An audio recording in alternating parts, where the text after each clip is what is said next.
Hello and welcome to the channel. I made this short video in preparation for Ramadan. Ramadan is the month of fasting for Muslims where they fast from sunrise to sunset. And I have prepared all these meals to help me be better prepared, better organized. So I've got meals ready in the freezer. I will take everything one by one and show you what it is, how I prepare my meals, and give you some simple and basic ideas. So here I've got frozen okra that has been cooked, has been half cooked. It's perfect in stews, perfect on top of rice, in what we call a tomato based stew.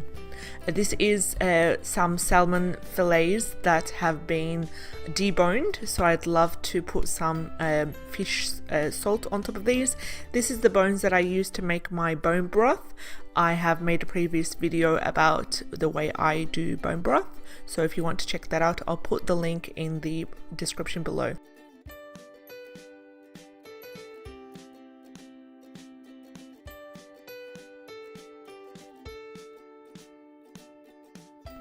This is my favorite prawns. It's king prawns that have been half cooked, and we love them on top of veggies. We love them on top of pizza and in fried rice. This here is all the pre-marinated or mostly pre-marinated poultry that we have, which is chicken, meat and fish. I marinate these in specific herbs and spices, and I put them in Ziploc bags, as you can see, double Ziploc bags to avoid freezer burns. So I'll go through every single one by one, and we'll talk a little bit about them. So this is the frozen mackerel. So I'd love to use a tamarind paste to marinate these, or sometimes I just use a tomato based puree along with some cilantro, some parsley. These are amazing. All these meals can be made in the crockpot, which is the slow cooker. They're also perfect in the pressure cooker or in the oven. They turn out really crispy and nice. So here we've got barbecue chicken, there's teriyaki chicken, there is the barbecue drumsticks. So they all have the name of the as well as the date. So this is some chicken drumsticks with teriyaki sauce along with other herbs as well. This is a fish tagine with Moroccan spices and preserved lemons. They are very tasty along with cilantro. It gives that fresh kind of taste. This is lemon garlic chicken. This is Moroccan chicken thighs with dried fruit, especially with apricots. They're beautiful, and I really encourage you to give this a try. I will post the recipe down below if you are interested. So we have got some salmon fillets here that I previously said that I use fish salt. It's perfect, as well as sometimes I use a basil pesto on the salmon. So this is some za'atar drumsticks, za'atar chicken drumsticks, along with some chickpeas, and I also add some potatoes and onions later on. This is the slow cooker plus pressure cooker that I use. It's perfect also for sauteing. I love it. It's just like the Instant Pot, and it's perfect for, as I said, sauteing. It has that 20-minute function of the pressure cooker. So this is the frozen berries and fruit that I have. This is some smoothie packets that I have previously purchased. They were on sale.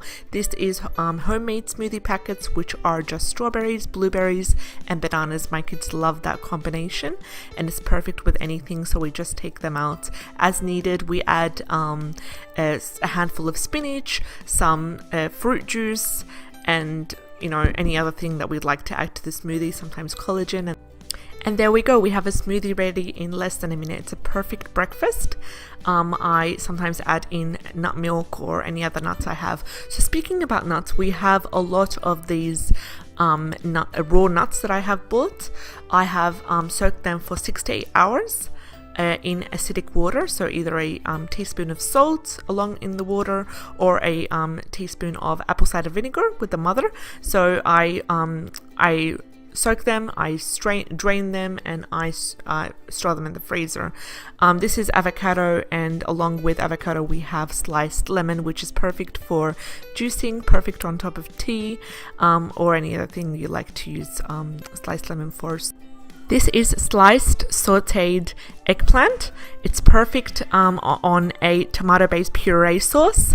along with some minced meat, or sometimes I fill it with minced meat and roll it up.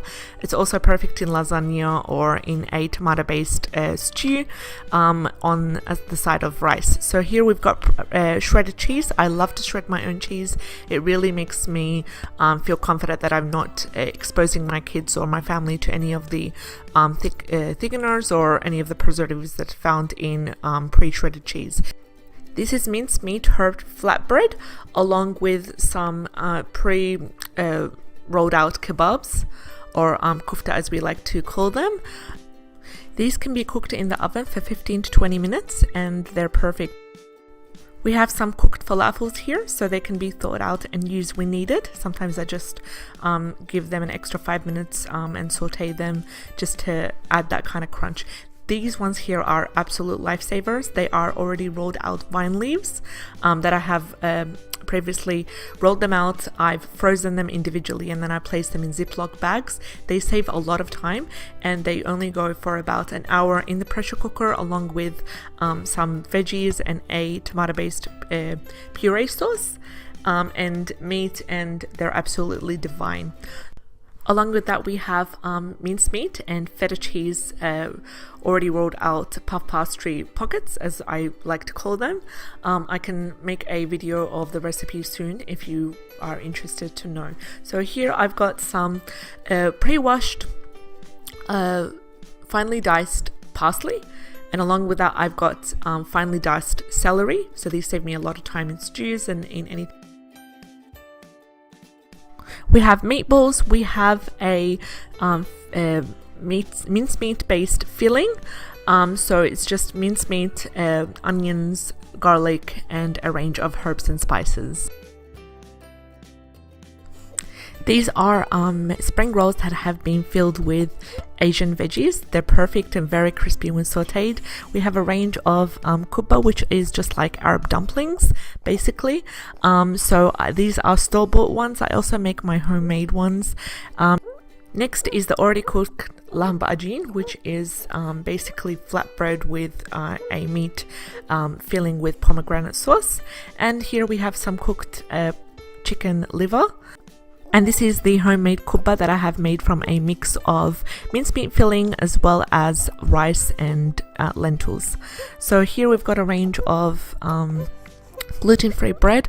My son has a gluten allergy, and along with that I have made these awesome chocolate chip cookies that I've made from raw cacao nibs as well as almond flour, and along with that we have the traditional Iraqi kind of style date-filled biscuits that we call klecha. We have frozen pomegranate seeds. These work perfectly in smoothies as well as on top of yogurt. Along with that we have some frozen cranberries, some frozen golden berries. These are amazing, quite bitter and sour at the same time, but they are full of antioxidants. And along that we have the Kunafa kind of vermicilli base. So we are finally done. Along with that, I just wanted to show you the meal planning kind of sheet that I use. I don't rely on this every day, but I like to either do it on a daily basis or on a weekly basis. It also gives me ideas and it motivates me and it makes me feel that I am in control. I love that it divides it into 6 meals, so it gives me a lot of options to choose from, as well as encourages the inclusion of snacks in between the meals, which is really important. Along with that, there is the notes side of at the bottom, which really helps to bring along any important things I need to remember, or some important reminders. So this is what is called my not so fancy freezer inventory. So it's basically a record of what I have in the freezer, so it helps me to know what is inside my freezer, how much, the quantities of each, as well as my freezer to-do list. So this is what I want to do, but I don't have time to do yet. So once there is time, it would be really nice to follow up along with that list. So one of the main reasons I did this video was to help inspire and motivate you to meal prep. It's a simple process, and the more prepared you are, the better and easier it gets. And this includes a process of planning, gathering ingredients, family favorites, as well as allocating the time to make and prepare the food. So I am a mum of 5 small kids under 7, so we are quite a large family. And it's really important for me to stay on top of things and preparing freezer meals for the days where I cannot cook. I'm either sick, the children are sick, we've got appointments and events to attend to. I rely a lot on my freezer, and it's a great idea to get a large freezer to accommodate the prepared meals. It helps us reduce food costs, it helps us to eat healthier, to preserve food, and therefore waste less. I hope you enjoyed today's video. Do give us a like and subscribe to our channel. We'd love to hear from you. Take care and bye bye.